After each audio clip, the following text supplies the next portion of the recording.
Hello, this is Cho of the Shiny Colors Discord. Welcome to another episode of the Shiny Review.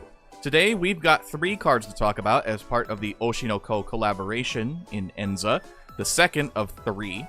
We had part 1, which we talked about last year, and we have part 3, which we'll talk about later. For now, we've got the new Produce SSR for MEM-Cho, as well as the Support SSRs for Ruby and Akane. Keep in mind that these cards are all limited. Once the event is over and the collaboration ends at the end of the month, these cards are gone. So this is your only opportunity to pull for MEM-Cho or the Ruby, or to do the event for the Akane. So make sure to spare some time in order to try to get these cards. Getting started here first with MEM-Cho. Round 2 of the Oshi collaboration began with a new PSSR for MEM-Cho, giving each of the members a produced card to work with. With this, it also means that MEM-Cho is no longer trapped to only being a support. She's a pure dance unit with single target appeals that grant you a buff we refer to as a mulligan after she appeals, which lets you discard appeals from your hand to draw new ones. This allows her the ability to essentially shuffle out cards you don't really need from your hand at first in order to get the things you need early. She also has plus appeals with relatively easy conditions that help her game plan. Ignoring the fact that by the time this releases we know what the new Ruby and Kana do, the advantage of this MEM-Cho is that she can play right alongside the Produce SSR Ruby from round 1 of the collab. Both of her appeals also grant 2 mulligans, meaning it will be much easier to dig through your appeals to find exactly what you need for that moment. She's very solid for what she is, but I'm not sure if she does enough to push her way into team builds outside of the theoretical B-Komachi team.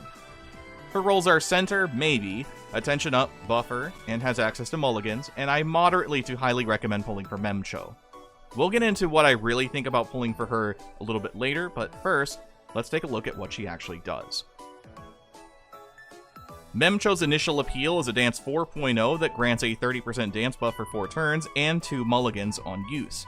The plus appeal, which just requires MEM-Cho in your skill history and for it to be turn 3 or later, is a dance 80% buff for 4 turns. The 4-star appeal is a dance 5.0 with a 60% dance buff for 4 turns and 2 mulligans, and the plus appeal, which also requires MEM-Cho in your skill history and turn 3 or later, is another dance 80% buff for 4 turns. Her memory appeal, when maxed out, is a dance 4.0 that scales based on how high your attention is.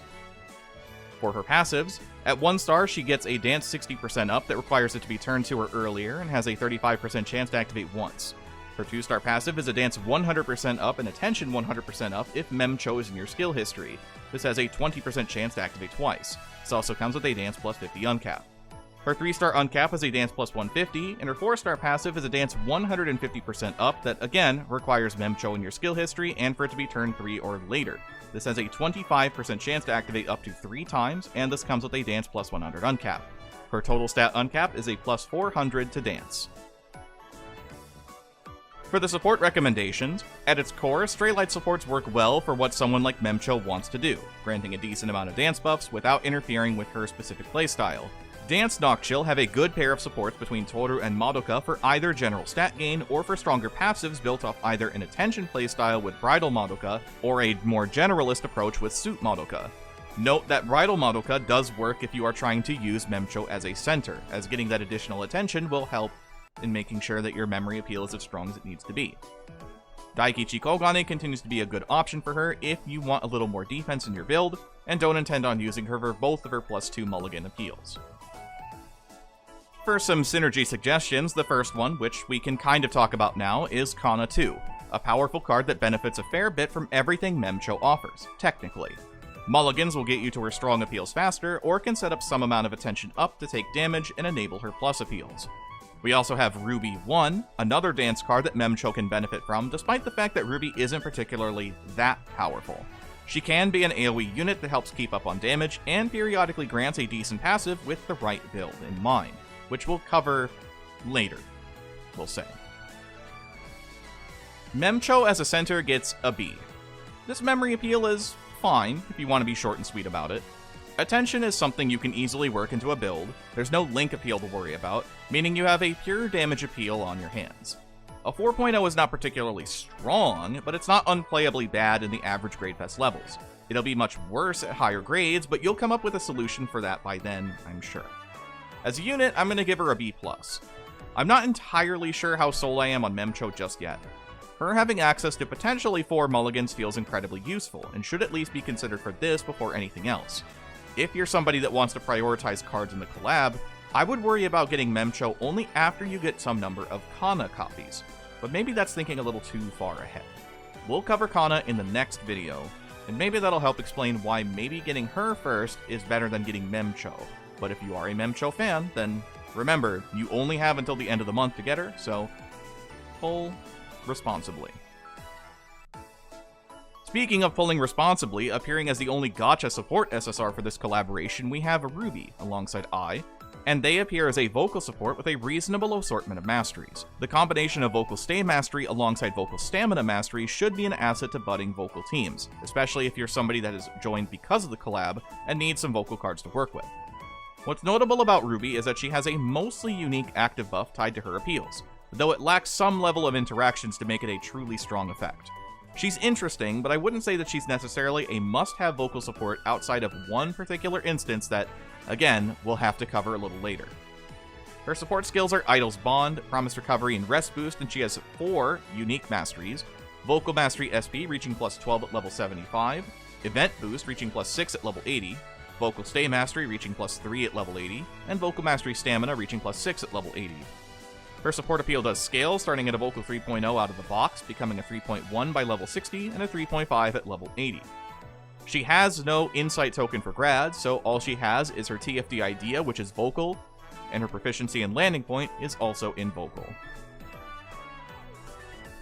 Ruby's initial appeal is a Vocal 2.5 that grants the Shining Eye buff for 2 turns. This functions as an Attention 50% buff, and does not interact with Attention Up. Her 1-star passive is a Vocal 50% up if it's turn 3 or earlier, and has a 20% chance to activate 3 times. Her 2-star passive is a Vocal 120% up, and Memory Gauge 20% up if you have 1 or more Shining Eye active buffs. This has a 20% chance to activate twice. So, this would mean if you use her 0-star appeal, this passive is now online the turn after you use that appeal, until the buff goes away in 2 turns. Her 3-star uncap is a Vocal plus 50, and her 4-star appeal is a Vocal 3.5 that grants the Shining Eye buff for 2 turns and gives you 1 mulligan. Also at 4 stars, she has a Vocal 100% up that requires you to be in the leader position and has a 30% chance to activate twice. As for a grade, I'm going to give this Ruby a B+ to an A-. I think it's genuinely a shame that Hitomi no Kagayaki, aka Shining Eye, doesn't interact with other Attention Up related effects, despite being a fancier name for an Attention Up buff. Overall, Ruby's kit as a support is solid, but nothing that feels too outstanding, which is totally valid for a card that may only appear in the game once ever. For the old heads, this support is a good excuse to say that Kuroi Pro collaborated with Tsubasa Pro in-game before any other branch. If you know, you know. I would moderately recommend pulling for this Ruby. If you happen to pull another character we'll talk about later, then this card is good in tandem with her, but not with her, since of how the game works. Finally, then, we have Akane.